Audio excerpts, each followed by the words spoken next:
മദ്യപിച്ച് വാഹനമോടിച്ച bus driver പിടിയിൽ. കോഴിക്കോട് പയ്യന്നൂർ റൂട്ടിൽ സർവീസ് നടത്തുന്ന കൃത്രിക ബസ് ഡ്രൈവർ റോബർട്ടാണ് പിടിയിലായത്. പാപ്പനശ്ശേരി ചുങ്കത്ത് വെച്ച് ബസ് തടഞ്ഞ് പോലീസ് പിടികൂടുകയായിരുന്നു ഇയാളെ.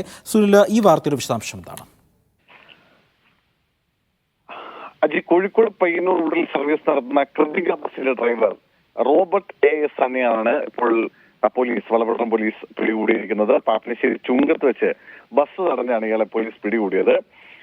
ഇതില് ഏറ്റവും പ്രധാനപ്പെട്ട ഒരു കാര്യം, ഇയാള് നേരത്തെ ബസ് സ്റ്റാൻഡിൽ നിന്ന് ബസ് എടുക്കുമ്പോൾ തന്നെ ഇയാൾക്ക് മദ്യപിച്ചിരുന്നു, ലക്ക് കെട്ട അവസ്ഥയിലായിരുന്നു എന്നും യാത്രക്കാരും മറ്റു ചില ആളുകളുമൊക്കെ സംശയം പ്രകടിപ്പിച്ചിരുന്നു. ഇതനുസരിച്ച് പോലീസിൽ വിവരം അറിയിക്കായിരുന്നു. തുടർന്ന് പോലീസ് ബസിനെ പിന്തുടർന്നു.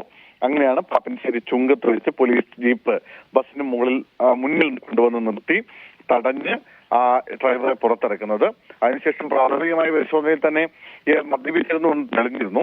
അതനുസരിച്ച് മറ്റൊരു ഡ്രൈവറെ എത്തിച്ച് ബസ് പയ്യന്നൂരിലേക്ക് കൊണ്ടുപോവുകയായിരുന്നു ചെയ്തത്. അങ്ങനെ യാത്രക്കാരെ പയ്യന്നൂരിൽ ഇറക്കിയതിനു ശേഷം ബസ് തിരികെ ഇപ്പോൾ വളപട്ടണം പോലീസ് സ്റ്റേഷനിലേക്ക് തിരിച്ചു കൊണ്ടുവന്നിട്ടുമുണ്ട്. എന്തായാലും ഇയാളെ അതിനുശേഷം കണ്ണൂർ ജില്ലാ ആശുപത്രിയിൽ കൊണ്ടുപോയി അവിടെ വൈദ്യപരിശോധന നടത്തിയപ്പോൾ ഇയാൾ നല്ല രീതിയിൽ മദ്യപിച്ചിരുന്നു എന്ന് കണ്ടെത്തുകയും ചെയ്തിട്ടുണ്ട്. എന്തായാലും ഇയാളുടെ അറസ്റ്റ് രേഖപ്പെടുത്തിയെന്നാണ് പോലീസിൽ നിന്ന് ലഭിക്കുന്ന വിവരം. ശരി, സുനിൽ ഐസക്കാണ് വിവരങ്ങൾ പങ്കുവച്ചത്.